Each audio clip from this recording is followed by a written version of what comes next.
Esse livro ele é parte de um trabalho da minha pesquisa de doutorado. Eu trabalhei com a luta pela democracia durante o período da ditadura na Bolívia. A Bolívia teve uma ditadura que foi de 64 até 85.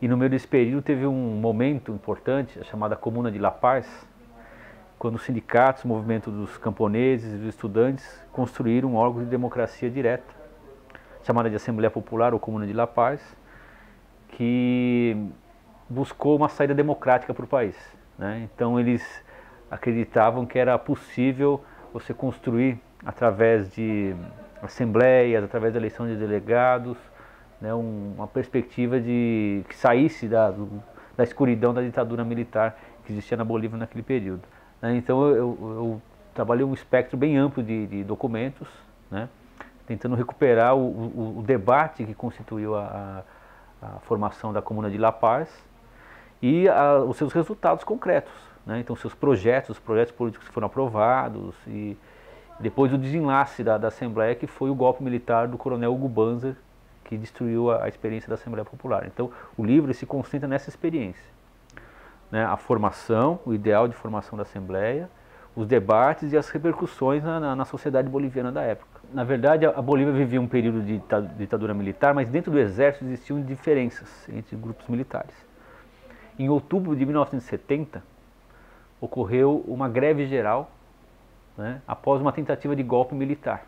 O general Juan José Torres, ele assumiu o poder em outubro de 70, apoiado por uma greve geral dos sindicatos bolivianos. Então a gente às vezes tem uma visão muito fechada do que é o movimento dos militares na América Latina. Então isso é algo absolutamente inédito, né? Quer dizer, um militar assume o poder apoiado pelo movimento dos operários, dos trabalhadores. Foi uma situação de instabilidade política grande na Bolívia, que levou esse governo militar a tomar medidas populares, apoiada pelos movimentos sindicais e populares. E isso teve repercussão latino-americana, porque na época, né, o Brasil vivia uma ditadura, um período brutal aqui no Brasil. E o embaixador brasileiro na Bolívia, o coronel Hugo Bethlen, ele propôs a invasão da Bolívia pelo Brasil, né? Propôs que o Brasil invadisse a Bolívia e tomasse a Bolívia, porque a Bolívia estava sob o risco de se tornar uma ditadura soviética, segundo os termos dele, né? E depois o golpe do coronel Hugo Banzer em agosto de 71 foi apoiado pela ditadura brasileira. A documentação que comprova isso. Era um período que é um pouco esquecido na história latino-americana, porque há uma visão geral de que é o período de ditaduras na América Latina. Não é bem assim a história. Esse período é um período em que existe uma alternativa sendo construída. Governos com apoio popular, com relações com sindicatos, governos com um viés socialista que estão se contrapondo à ditadura do Brasil, né, ao que vai acontecer na Argentina depois, no Paraguai e tudo mais, né? Então é um momento que mostra, né, que a história da América Latina é muito mais rica e precisa ser muito mais investigada do que a gente pensa. Na verdade, embora a ditadura tenha perseguido os sindicatos, ela não conseguiu deter o surgimento de um movimento indigenista e camponês muito forte. Esse movimento, nos anos 80, ele vai ganhar uma densidade maior, né? E nos anos 90, na verdade, o que vai acontecer é uma retomada das lutas populares, concentrada principalmente na luta contra as privatizações, em defesa da nação boliviana, dos seus recursos naturais, das suas conquistas históricas. E esse é o ponto de ligação importante entre a experiência da Revolução de 52, da Comuna de La Paz de 71 e do movimento indigenista dos anos 90.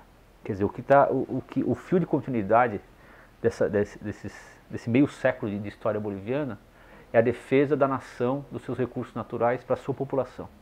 Porque ao longo de todo o século XX, o que ocorreu foi um saque sistemático das riquezas da Bolívia, e a Bolívia se tornou o país mais pobre do continente, ou um dos mais pobres, apesar de ter uma das riquezas minerais mais importantes do país.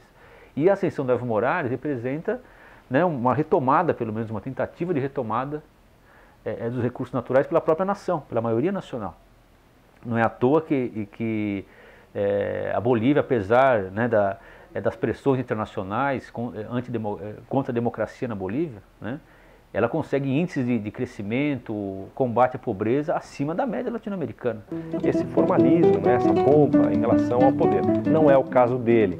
E essa imagem eu acho que vendeu muito bem no exterior, não é? Não é o caso exatamente do que se passou no cenário doméstico, no cenário interno do Uruguai, né? Uma parte da esquerda uruguaia, imagina. Si me quieres escribir, ya sabes mi paradero.